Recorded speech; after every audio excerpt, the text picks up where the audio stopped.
heard a voice before I woke up. You still have a purpose on earth. I was very skeptical. I never felt alive and then dead. I felt alive and then more alive. What you just watched was part of the trailer for Angel Studios' new film, After Death, that is set to release October 27th. Now we will have the unique privilege of speaking with its director.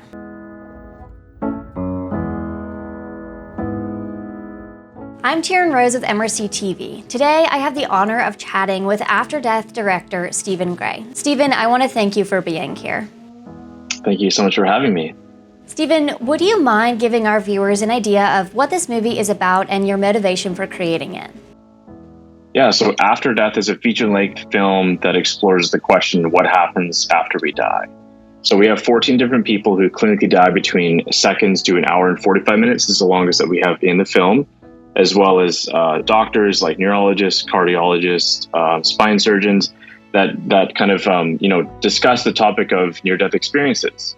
And the reason why I created this film is because it was born out of loss. So in 2012, my brother-in-law was actually killed in a car wreck, and that caused me to ask questions about the reality of life after, and is heaven real? And I honestly just wanted to know. So 30 books later, after kind of exploring the topic of near-death experiences, I thought this would be a great story to tell. Wow. First of all, so sorry for your loss with your brother-in-law. But for you to do something good out of this is really remarkable. There's been a major drop in America of people who believe in the Creator, who believe in God. So how does this film aim to help change that statistic in such a secular nation? Well, the thing I was really blown away by in making this film is that there's so much evidence surrounding the reality of life after death. So in the film, we kind of highlight some very bigger studies, and one of them being a case of Pam Reynolds. We have 14 people who are blind from birth, who had near-death experiences, who were able to see after they clinically died. So that means their heart stopped and then their brain was offline. And then they come back, they're still blind, but they're relaying information in visual detail, so as if they're seeing for the first time. And then we also have, Pam Reynolds, who is clinically dead. She was for over an hour. They were measuring her brain activity. It was totally flatlined, and she actually doesn't even have blood to the brain during this entire procedure, where they're doing a brain surgery in the lower part of her brainstem. And during that time is when she has an out-of-body experience, and she's relaying extreme detail of the entire operation from outside of her body, around kind of over the shoulder of the surgeon. And she's seeing angels and having this amazing heavenly experience. But all the stuff she's seeing in the operating room is time anchored and corroborated by 2 neurosurgeons who are present during the operation. Wow, that is really remarkable. I look forward to seeing that kind of in action and portrayed in this film. And then, as a Christian myself, I hope that this film has the ability to do that and help point people towards Christ and the miraculous things that he can do. So now Angel Studios is the same production company who released the movie Sound of Freedom. And unfortunately, that film was often lied about and squashed in the media because media critics are often resentful of a film giving representation to values Hollywood doesn't like. So Stephen, just talk to me a little bit about some of the challenges in our secular world and creating a film that focuses on or contains Christian values. Well, I mean, this, the topic of what happens after we die is something that affects every single person, whether they come from a faith background or not, really kind of it doesn't matter where they came from anywhere around the world, everyone is going to die.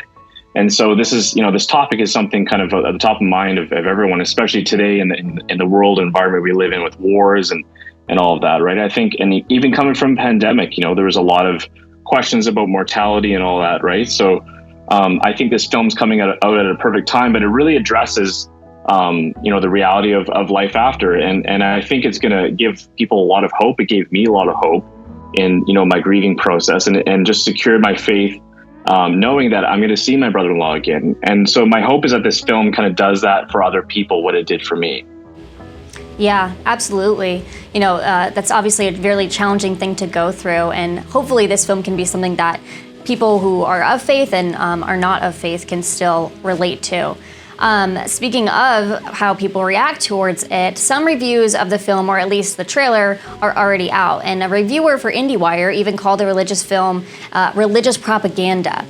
Now, Right. I feel like pushback on any project is inevitable, and with this being a Christ-focused film, in our secular society, they're bound to spew more anti-religious comments, and I worry that, like with Sound of Freedom, this film might be squashed by legacy media. So how do you respond when a project is attacked for being religious and not for its storytelling? I mean, I read the articles. I think they're what they do is they kind of expose the bias, in the reviewer. So I might be questioned that I have a bias because I come from a Christian background, but the reality of near-death experiences, like I said, this affects every single person. So we have people that we interviewed all around the world. There's an individual from South Korea, there's 3 people in India, there's a person in Israel, and there's actually 3 atheists in the film as well. So again, it doesn't really matter exactly where they came from. There's this reality of life after death. I mean, whether people want to face that or not, people can squash the film all they want and say it's, propaganda or whatever. But the reality is these people are dying and they're having this experience that points to the reality of heaven. And I think, honestly, if it's one thing to attack the film in terms of, if somebody had an issue with how it was made, that's fine. But if they're talking about the topic in general and saying that this is propaganda, I mean, everyone's going to have to face the creator at some point. And that's just the reality of it. Yeah, you lay the reality how it is pretty straight to the throat. So, this movie premieres Friday, October 27th. So you kind of mentioned this earlier, but what would be the main message that you hope viewers get out of this movie, whether religious or not?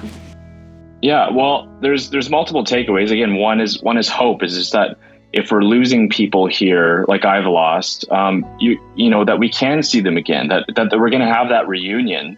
And that we have a God that loves every single person in the world. That He's created everyone, right? He loves everyone individually as if they were, they're His only child. Like that's what this film kind of does. But also, my hope is that people, think about the life that we have here, and life can be fragile, right? And life can be short. We don't know how much time we have here. So one of the cool things about the near-death experience is almost everyone in the film was given a life review. Dr. Mary Neal, who wrote To Heaven and Back, she was shown in her life review 30 degrees out from herself.